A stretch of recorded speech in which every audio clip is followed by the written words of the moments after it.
టాలీవుడ్ లో నిర్మాతగా కంటే పవన్ కళ్యాణ్ స్నేహితుడిగానే ఎక్కువగా గుర్తింపు తెచ్చుకున్న శరత్ మరార్ ఇప్పటి వరకు ఎక్కువగా పవన్ కళ్యాణ్ తో సినిమాలు చేసిన విషయం తెలిసిందే.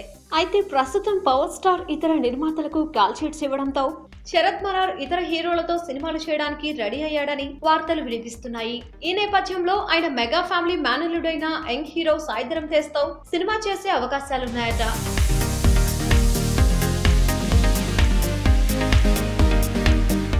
ఇప్పటికే ఈ సినిమాకు సంబంధించిన చర్చలు పూర్తయ్యాయని, ఈ ఏడాది చివరిలో ఈ సినిమా ఉంటుందని సమాచారం. పవన్ కళ్యాణ్ సమర్పణలో ఈ సినిమా రూపొందనుందని టాక్. అయితే ఈ సినిమాకు డైరెక్టర్ ఎవరనే విషయంలో మాత్రం ఇంకా క్లారిటీ రాలేదని తెలుస్తుంది.